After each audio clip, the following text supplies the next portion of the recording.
নমস্কাৰ। আজি আমাৰ অতিথি নবীন কবিসকলৰ ভিতৰত এগৰাকী যথেষ্ট সম্ভাৱনাপূৰ্ণ কবি নিবেদিতা হাজৰিকা।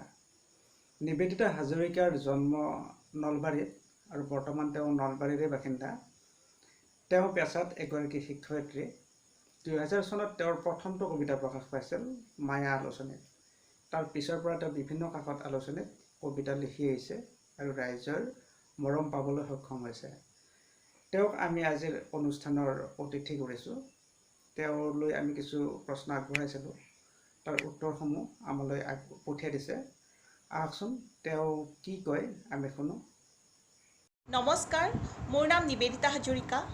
শ্ৰদ্ধাৰ বিজয় বেজবৰুৱা ডাঙৰীয়াই কবিৰ মনৰ শিতান অনুষ্ঠানটিৰ কাৰণে মোক কেইটামান প্ৰশ্ন দি পঠিয়াইছিলে। আচলতে কবি নহয় যদিও, নিজকে কবি বুলি নাভাবোঁ যদিও, তেখেতৰ আগ্ৰহক সন্মান জনাই মই প্ৰশ্নকেইটিৰ উত্তৰ দিবলৈ প্ৰয়াস কৰিছোঁ।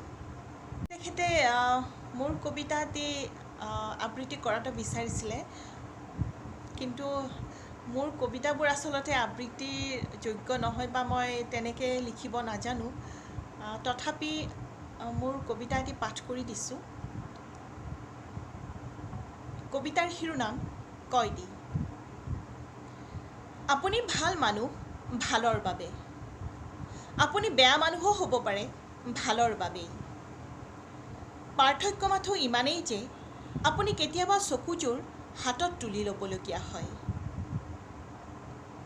আপোনাৰ দাঁতৰ ফাকেৰে ৰ'দ সৰকে, কেতিয়াবা পানী পিয়াৰ চলেৰে নিজক লজ্জিত কৰিবও লগা হয়। আচলতে সকলোবোৰ ভবাৰ দৰেই হোৱা হ'লে আদবাটত আকাৰ সলোৱা দস্তুৰবোৰৰ দৰেই সদম্ভে নিজক শ্বহীদ বুলিও ঘোষণা কৰিব পাৰি। এই যে আপুনি শ্বহীদ হ'ল বা নহ'ল, তাকেই আপুনি ব্যাখ্যা কৰিবলৈ গৈ ভাঙি পেলাব পাৰে কোনো অলিখিত সংবিধানৰ প্ৰস্তাৱনা। আপুনি সদায় এজন কয়দী। মনত ৰাখিব, আপুনি সদায় এজন কয়দী, ভাল বেয়াৰ মাজত আপোনাৰ পৰিচয় গঢ়িব পৰাকৈ নিজেই নিজ ধৰ্মৰ অভিযন্তা। ধন্যবাদ। অনুপ্ৰেৰণা আচলতে বুলি ক'লে মই নিৰ্দিষ্টকৈ তেনেকুৱা কোনো কাৰণ ক'ব নোৱাৰিম, কিন্তু মই বোধ কৰোঁ কবিতা বহুত ভাল পাওঁ কাৰণে মই লিখিবলৈ প্ৰয়াস কৰোঁ, আৰু এইটোৱেই অনুপ্ৰেৰণাৰ সমল বুলি ক'ম। কাৰণ কবিতাৰ যি শাব্দিক চাতুৰ্যতা, আৰু সেই চাতুৰ্যতাই মোক বেছি আকৃষ্ট কৰে। যিটো মানে এবাৰত পঢ়ি বুজি পায়, তেনেকুৱা কবিতাতকৈ মই অকণমান চাতুৰ্য প্ৰকাশ কৰি শব্দৰে কোনো এটা অনুভৱ অকণমান ভবাই তোলাকৈ যেতিয়া মানে উপস্থাপন কৰা হয়, তেনেকুৱা কবিতাবোৰে মোক খুবেই আকৃষ্ট কৰে। আৰু সেই কবিতাটো কুৰুকি ভিতৰলৈ সোমাই যাব নোৱাৰিলে মই কেতিয়াও শান্তি নাপাওঁ, আৰু তেনেকুৱা কবিতা মই ভাল পাওঁ আৰু তেনেকুৱাকৈ লিখিবলৈ প্ৰয়াস কৰোঁ। কিন্তু কিমান দূৰ সফল হওঁ সেইটো নাজানো। কিন্তু কবিতা বুলিয়েই কৈছোঁ, নিজৰ কবিতাক লৈ মই সন্তুষ্ট প্ৰায় নহয় বুলি ক'ম। কাৰণ মই যি বিচাৰি ফুৰোঁ মোৰ কবিতাটো মই নাপাওঁ, আৰু এবাৰ লিখি উঠি মই বাৰে বাৰে মই সম্পাদনা কৰি থাকিব লগা হয়। বাৰে মই যদি আজি লিখিছোঁ 3 দিন পিছত যদি সেইটো পঢ়োঁ ভাল নালাগা হয়, আৰু নতুনকৈ সংযোজন কৰোঁ, তেনেকুৱা হয়। সেইকাৰণে মই আচলতে মোৰ কোনো কামক লৈ মই ছেটিছফাইড নহয়।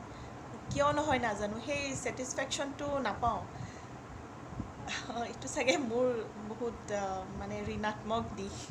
কবিতাৰ পাঠকহে মই আচলতে।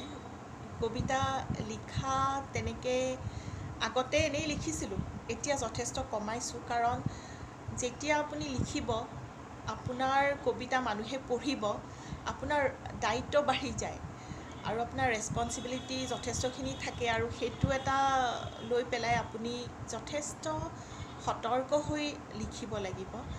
আৰু সেইটোৰ কাৰণে মই আগতকৈ কমাইছোঁ, কিন্তু পঢ়িছোঁ বহুত, পঢ়ি আছোঁ, আৰু সেই যি বিচাৰি আছোঁ সেইখিনি বিচাৰি আছোঁ।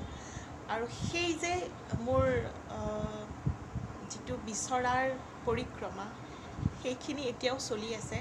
আৰু মোৰ প্ৰথম কথা হ'ল যে শব্দ সাধনা আটাইতকৈ ডাঙৰ আমাৰ চৰ্চা হোৱা উচিত।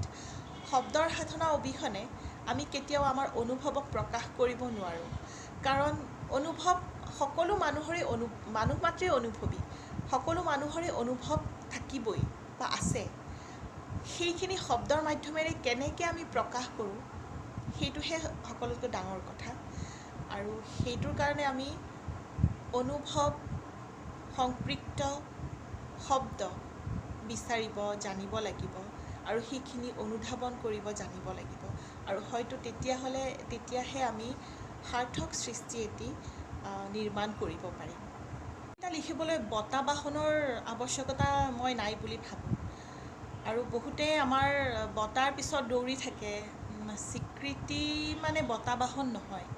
পাঠকৰ সন্তুষ্টি, পাঠকৰ মনত ৰৈ যোৱাকৈ কবিতা এটা লিখিব পৰাটোৱে আচলতে পৰম আৰু চৰম স্বীকৃতি।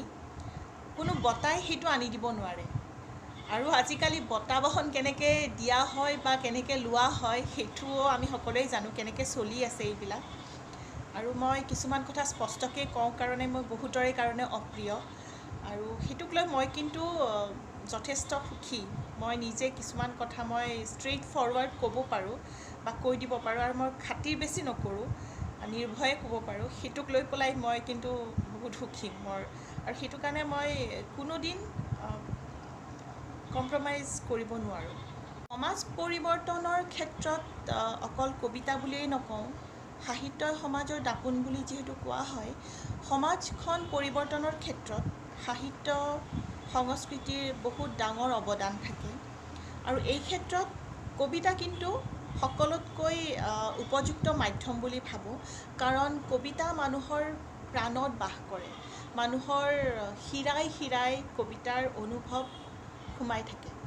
হয়তো কিছুমানে খুব সূক্ষ্মভাৱে পৰ্যবেক্ষণ কৰি কবিতা অনুধাৱন কৰে, আৰু কিছুমানে হয়তো খুব চিম্পলকৈ ফিল কৰি ভাল পায় বা লিখি ভাল পায়।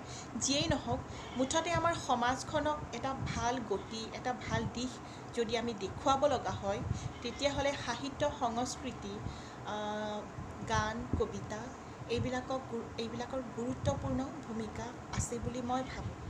নিজৰ গ্ৰন্থ আচলতে সপোনটোহে এতিয়াও বুকুত পুহি ৰাখিছোঁ।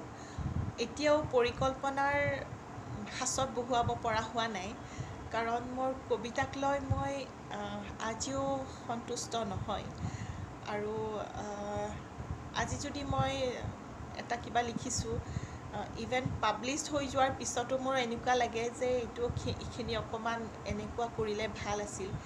তেনেক্ষেত্ৰত কিতাপ এখনৰ কথা চিন্তা কৰাটো মোৰ কাৰণে মানে বহুত কিবা এটা ভাবোঁ, আৰু মোৰ বুকখন হেঁচা মাৰি ধৰে আচলতে কিতাপৰ কথা চিন্তা কৰিলে। চাওঁচোন কি হয়। এতিয়া সপোনটো দেখিয়েই ভাল লাগি আছে। মোৰ মনৰ কথাখিনি ইয়াত জনাবলৈ পাই মই যথেষ্টখিনি সুখী অনুভৱ কৰিছোঁ। তাৰে মই উত্তৰ দিবৰ সক্ষম হ'লোঁ নে নহ'লোঁ নাজানো, কিন্তু মোক এইখিনিৰ যোগ্য বুলি ভবা কাৰণে মই আটাইৰে ওচৰত ধন্যবাদ জনাইছোঁ। নিবেদিতা হাজৰিকাই তেওঁৰ মনৰ কথা আগবঢ়াই আমাক আনন্দিত কৰিলে। তেওঁলৈ আমি আমাৰ শুভেচ্ছা জ্ঞাপন কৰিছোঁ। তেওঁৰ কাব্যিক যাত্ৰা শুভ হওক, আমি এই কামনা সদায় কৰিছোঁ। শেষত ৰাইজলৈ এটা অনুৰোধ, যিসকলে আমাৰ চেনেলটো এতিয়াও ছাবস্ক্ৰাইব কৰা নাই, অনুগ্ৰহ কৰি ছাবস্ক্ৰাইব কৰে যেন। ধন্যবাদ। আমাৰ অসমীয়া ব্যাকৰণ সম্পৰ্কীয় নতুন চেনেল ASG লাৰ্ণিং গ্ৰামাৰ, অনুগ্ৰহ কৰি সহযোগিতা আগবঢ়াব। তলৰ ডেছক্ৰিপশ্যনত চেনেলটোৰ লিংক দিয়া হৈছে, ছাবস্ক্ৰাইব কৰিবলৈ অনুৰোধ জনালোঁ। ধন্যবাদ।